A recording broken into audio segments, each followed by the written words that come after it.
Camarades peuple d'Afrique, peuple de Côte d'Ivoire, citoyens du monde, soyez salués en vos rangs, grades et qualités, de vos positions respectives depuis vos bords. Chers camarades, je vous demande de partager au maximum ces vidéos.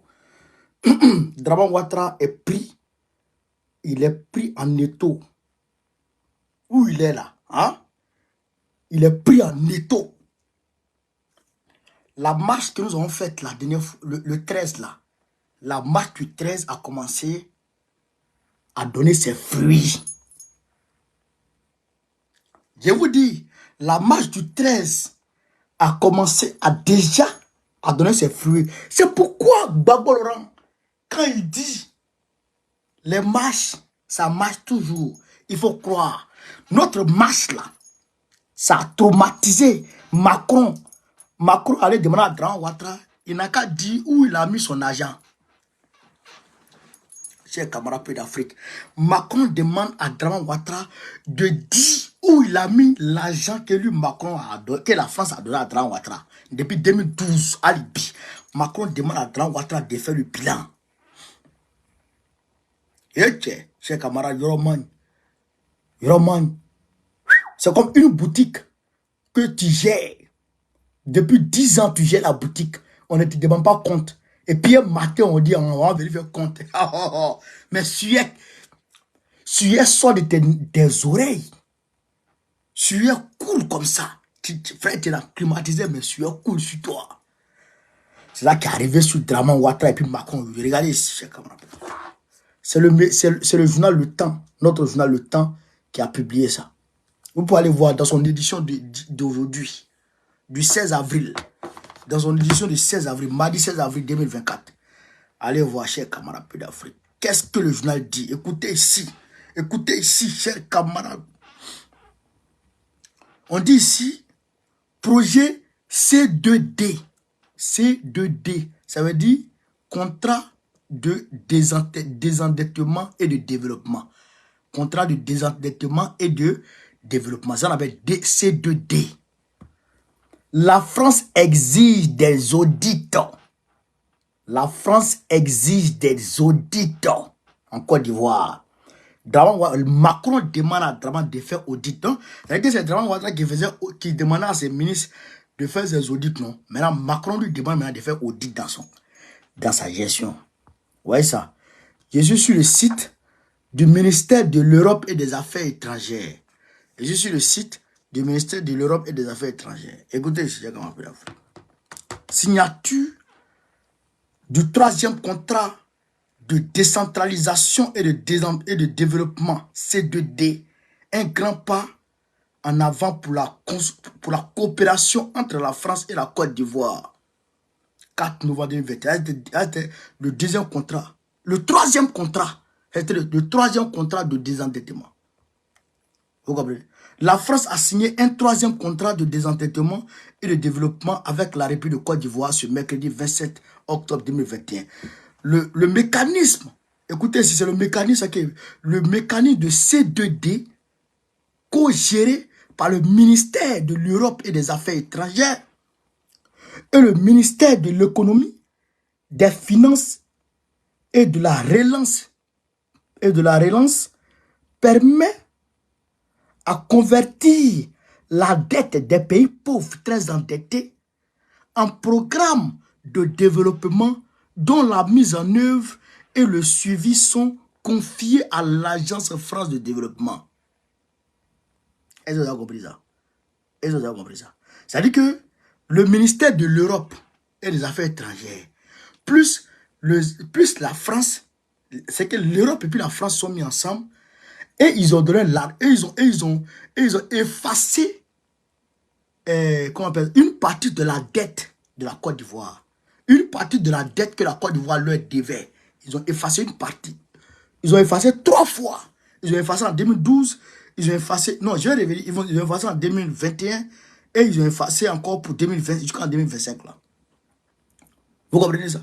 Maintenant, quand eux, ils effacent comme ça, là, ils demandent au pays, l'argent qui te met doigt là, il faut prendre ça, tu vas faire ceci avec, tu vas faire cela avec. Comme le cas des 32 milliards que la France avait donné à la Côte d'Ivoire pour, pour restructurer les quartiers pauvres comme GESCO.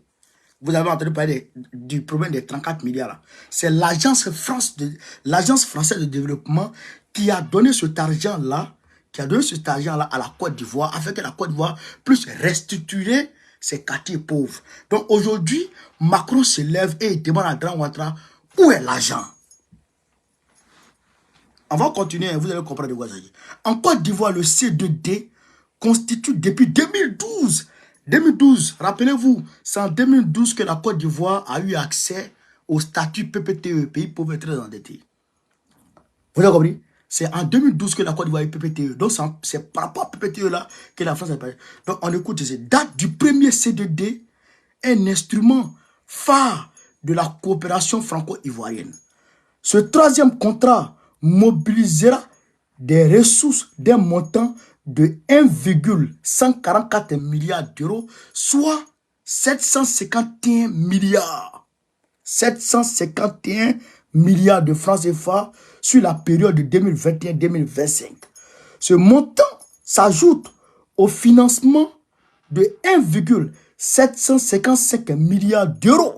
1,555 milliards d'euros, 755 milliards d'euros, déjà mobilisés lors des deux premiers contrats portant le total des créances ivoiriennes converties au titre du C2D à près de 2,9 milliards d'euros. Près de 2,9 milliards d'euros. Ainsi, le dispositif du C2D a déjà permis de nombreuses réalisations, etc., dans 6 principaux secteurs éducatifs, santé, agricole et tout. Vous comprenez ça? Donc, maintenant, la France a constaté que, non, pas la France a constaté, la France n'a pas constaté, la France n'a rien constaté, parce qu'on sait comment il marche. Chers camarades, mettez le cœur par la vidéo, mettez le cœur, mettez le cœur, mettez le cœur, mettez le cœur, mettez le cœur par la vidéo. Parce qu'on sait comment il fonctionne. On sait comment la France fonctionne avec les dictateurs dans notre pays, dans nos pays. On sait. La France donne la latitude à nos dictateurs de voler les pays africains. La France laisse cette latitude. Puisque quand la France leur donne crédit comme ça, là, mais ils prennent l'argent là, ils prennent le crédit que la France leur a donné là, ils prennent une bonne partie dedans et ils viennent placer dans les banques de France ici. Et la France elle-même voit les mouvements bancaires vers dans son pays. Mais elle ne parle pas. Mais pourquoi la France décide de parler aujourd'hui? Pourquoi la France décide de demander à Alassane Ouattara de faire le bilan de 2,9 milliards d'euros qu'elle lui a donné? Pourquoi la France demande un bilan aujourd'hui? Eh bien parce que les choses commencent à bouger. Parce que les choses commencent à bouger. Je vous avais dit que Draman Ouattara avait demandé à ses chiots de nous menacer pour qu'on recule vis-à-vis de la marche. On recule vis-à-vis de la marche du 13. Je vous avais dit que Draman Ouattara a lancé ses chiots parce que si on marchait, ça allait contredire ce que lui, Draman, est allé dire à Macron. Il est allé mentir à Macron, disant que lui contrôle la situation en Côte d'Ivoire et que c'est lui seul le chef. Et que tous les Ivoiriens sont d'accord avec lui, c'est lui qui est le chef des Ivoiriens. Quand lui parle, tous les Ivoiriens sont d'accord. C'est pourquoi il n'y a pas de manifestation. Mais quand on a marché ici à Paris, et que Macron a vu que c'est une mobilisation, une très forte mobilisation. Et on a crié Macron complice, Ouattara dictateur, Macron complice, Ouattara dictateur, Macron complice. On a scandé du début qu'à la fin. Frère, Macron a dit non, Grand Ouattara, tu ne peux pas aller. Il faut que tu remettes le nom de Gbagbo sur la liste électorale. Il faut que tu recules. Comme il s'entête, alors Macron maintenant sort le levier économique contre lui, pour essayer de le chicoter avec le fouet économique. Chers camarades d'Afrique, c'est ça qui est la vérité. À Djoubeti, Draman Djoubeti. Donc, allez là, la pression, alors qu'on avait appris que le FMI avait demandé à Draman de payer plus de, comment on appelle ça, de payer, je dirais, 10 000 milliards, 10 000 milliards de la dette de la Côte d'Ivoire, de la dette extérieure de la Côte d'Ivoire, avant 2025. Bon, malgré ça, la France veut demander de nous dire ce qui de faire le bilan de ce qui doit, de ce que Draman Ouattara doit à la France. Qu'est-ce que tu as fait avec l'argent que la France t'a donné? Tu as fait quoi avec ça? Programme de désendettement là. Qu'est-ce que tu as fait avec ça? L'argent que la France a laissé là. Toi, tu as fait quoi avec ça? Tu as fait quoi? Tu es allé chez Chouin. Tu es allé chez Djandou. Tu as pris ça pour te promener. Ah bon, il veut venir faire le point maintenant. Mais ça, c'est parce que on a commencé à bouger. On vous a dit, et on vous dit toujours, quand on dit sortons, sortons, les gens pensent que sortir, aller marcher là, on va marcher parce qu'on n'a rien à faire à la maison. Vous pensez qu'on n'a rien à faire à la maison quand on dit on va marcher. Je vais vous dire une chose. Écoutez-y très bien. Je vais vous dire une chose. Mélenchon là, il a près de 2 millions d'abonnés sur Facebook. Près de 2 millions sur TikTok. Sur TikTok et tout ça là. Instagram et tout ça. Mélenchon, quand tu cumules ses abonnés, c'est plus de 5 millions d'abonnés. Et il a accès aux médias mainstream de la France. Il s'exprime au Parlement. Mais malgré ça, il est dans les marches. Il est dans les manifestations. Parce que les réseaux sociaux seuls ne suffisent pas. Moi, on ne peut passer toute sa vie en train de crier sur les réseaux sociaux. Macron ne va rien faire. En tout cas, dans ce sens-là, il ne va pas bouger trop. Mais une fois que même 10 personnes manifestent, automatiquement Macron est mélangé. Il est mélangé. Parce que la marche, dans la culture européenne, les manifestations expriment un désaccord avec le pouvoir. Vous comprenez ça? Et donc, dans une manifestation au plein cœur de Paris, et puis il faisait beau. Il faisait beau. En plein cœur de Paris, où il y a les touristes, et on scande Alassane Ouattara, dictateur, Macron complice. Automatiquement, Macron se sent interpellé. C'est comme si les Français étaient en train de manifester contre lui. C'est comme si on était en train de mettre à nu la politique extérieure de la France vis-à-vis des Français, de l'opinion nationale française. C'est comme on est en train de dire aux Français, c'est Macron, votre président là, qui va soutenir nos dictateurs. Automatiquement, Macron est mélangé. Il est mélangé. On a marché le samedi, aujourd'hui, mardi, la nouvelle est sortie.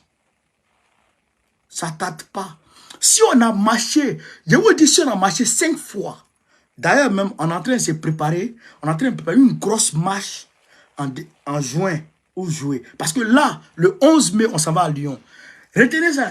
Retenez le 11 mai. Le 11 mai, on s'en va à Lyon. On est en train d'organiser ça. On s'en va à Lyon. Et tous ceux qui sont à Lyon, là, tous ceux qui sont à Lyon, là, le 11 mai, on arrive là-bas. La délégation des PPAC France arrive là-bas. Vous avez compris? Mobilisez-vous. Le 11 mai, là, posez vos jours. Parce que je ne vais pas arriver à Lyon et puis je n'ai pas trouvé des personnes mobilisées dans la salle. Je ne vais pas voir ça. Je vais voir au moins 1000 personnes. Mobilisez-vous. Informez tout le monde à Lyon là-bas qui en arrive. Vous avez compris? Voilà. Si on a marché ici au moins 5 fois, au nom de Dieu, Draman tombe. Ouais. Les gens qui s'asseyent pour dire, vous marchez à Paris là-bas, est-ce que ça a quelle conséquence sur le drama? Vous ne connaissez rien, vous êtes des gaous. Vous êtes des gaous. Vous êtes des gaous. Quand vous... Ça ne serait pas la peine de dire ça. Vous êtes des gaous. Vous ne savez pas de quoi il s'agit. Quand on marche ici, on dit que c'est les Ivoiriens qui marchent. Le drapeau ivoirien flotte. On dit que c'est les Ivoiriens qui marchent. Et puis la banderole est là. Et puis on marche et ça. Frère, non, il n'y a rien. Forcez les diplomates vont appeler Ouattara pour dire, hey, il y a vu tes enfants, hein. Hey, j'ai vu les Ivoiriens, il y a quoi là-bas? Hey, j'ai vu les Ivoiriens, il y a quoi là-bas? Hey, alors qu'on sait que les élections approchent, les investisseurs vont commencer à tirer frein en main. Chez camarades d'Afrique, ça va chauffer. C'est moi que je parle. On a fait ça d'abord. Ça, c'est les premiers résultats, les premiers résultats directs de la marche. Les premiers résultats directs de la marche. Ouais, ouais. Mais on ne va pas arrêter. Les gens pensent que, les RDR pensent que on a fait cette marche et puis on va ça. Non, on va courir à vous. On va courir à vous. Au nom de Dieu, on va courir à vous. Chers camarades d'Afrique, on nous apprend que Observateur, un autre blogueur, a été abusivement arrêté en Côte d'Ivoire. La Côte d'Ivoire n'est plus un pays, la Côte d'Ivoire est un ghetto. Je le dis toujours, notre pays ressemble maintenant à un ghetto. La Côte d'Ivoire est un ghetto, la Côte d'Ivoire n'est plus un État. Qu'est-ce qui s'est passé? Qu'est-ce qui s'est passé? Et puis, le frère, comment on appelle, observateur a été arrêté. L'influenceur, observateur a été arrêté. Qu'est-ce qui s'est passé? Je vais vous expliquer. Et vous allez comprendre que la Côte d'Ivoire n'est plus un pays, mais la Côte d'Ivoire c'est un ghetto. La Côte d'Ivoire c'est un ghetto. Vous voyez les quartiers nord de Marseille là? Eh bien c'est comme ça la Côte d'Ivoire maintenant. Quand tu connais, quand une fille Moukou avec un homme bien placé, Marie-Paul Adjé, moi mais je ne vois pas trop son image. Marie-Paul Adjé, parce qu'un Moukou avec un Motia là-bas, c'est la même chose qui s'est passé avec Putain 007. Parce que Eka Moukou avec Marou Touré, bon, je ne sais pas si Marou Touré l'a jeté maintenant, parce qu'elle était avec Marou Touré, et donc, et que Peter 007 lui a parlé mal, et c'est là qu'ils sont allés arrêter Peter 007. Donc maintenant en Côte d'Ivoire, la loi n'existe plus. C'est un ghetto. Vous comprenez, non? Celui qui est fort, c'est celui qui dicte sa loi. La loi de la République, les textes de loi de notre République ne valent plus rien, ne sont plus rien, ne sont plus considérés. C'est la loi du plus fort maintenant. Pour être écouté, pour être considéré comme un être humain en Côte d'Ivoire, il faut être soit au RADP, et puis d'ailleurs, quand tu es au RADP, mettez le cœur, partagez, mettez le cœur. Il faut être au RADP. Et même si tu es au RADP, il faut connaître un cadre du RADP pour être ivoirien, pour avoir des droits en Côte d'Ivoire. Sinon, tu n'auras pas de droits, tu seras comme un animal et que en pâture et on t'attrape quand on veut et on fait ta cuisine. C'est comme ça notre pays est devenu maintenant. Écoutez ce qui s'est passé dans ma vie. Kwaku Amani, connu sous le nom d'observateur Eben, se trouve au cœur d'une controverse juridique en Côte d'Ivoire, son pays d'origine, à la suite d'une convocation pour une audition au commissariat d'Abidjan le lundi 15 avril 2024 à 10 h. Selon des sources, les accusations portées contre lui semblent ambiguës, centrées autour de la publication d'une vidéo à caractère humoriste sur Snapchat en octobre dernier. La vidéo Snapchat incriminée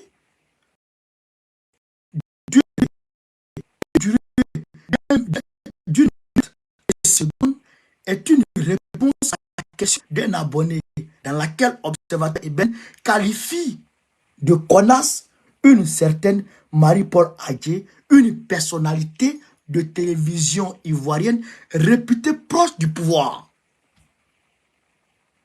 Une personnalité de télévision ivoirienne réputée proche du pouvoir. Parce qu'elle connaît quelqu'un dans le géant d'Alassane Dramane Ouattara et donc elle peut faire arrêter qui elle veut.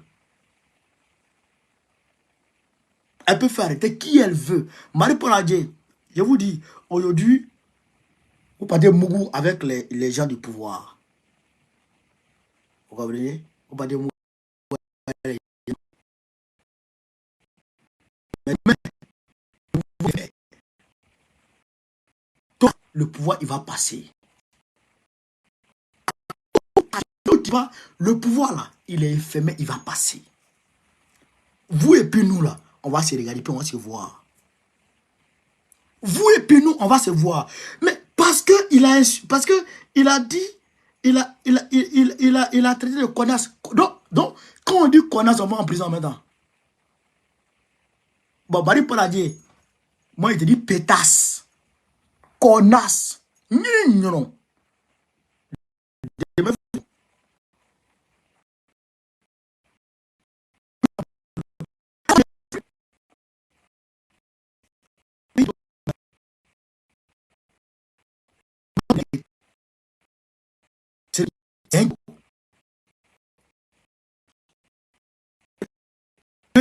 A été l'incarcération provisoire d'observateur Eben, décidée par le procureur de la République.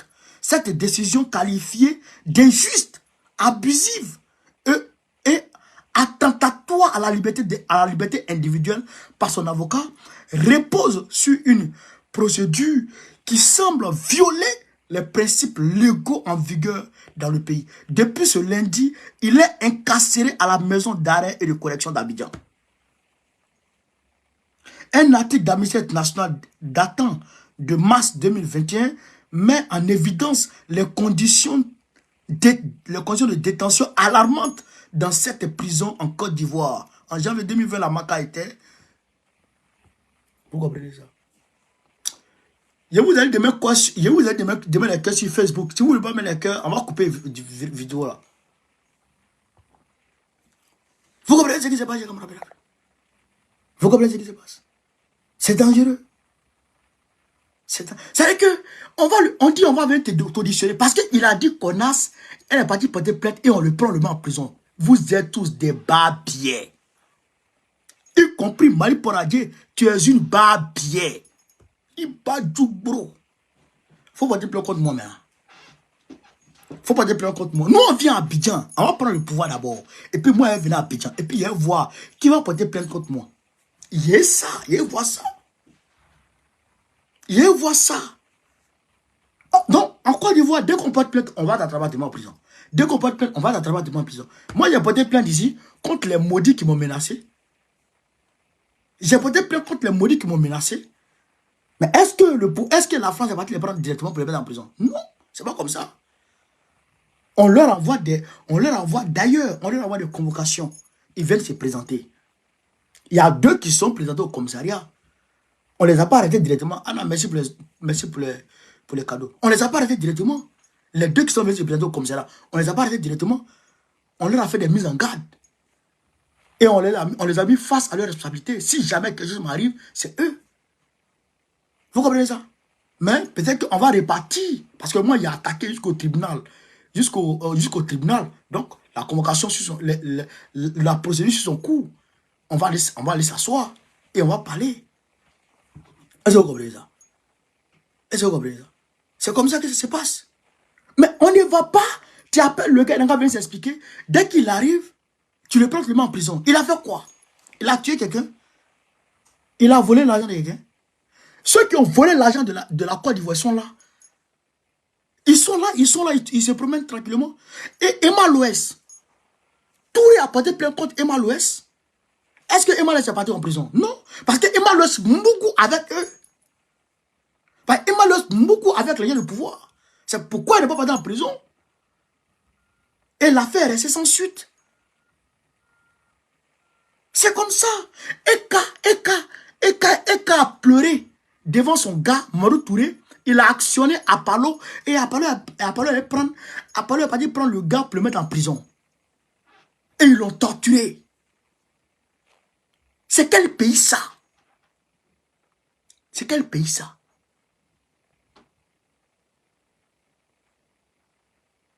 Hein, chers camarades? C'est quel pays ça? C'est à ça, ils ont aujourd'hui limité notre pays. Notre pays est devenu aujourd'hui un ghetto. Un ghetto.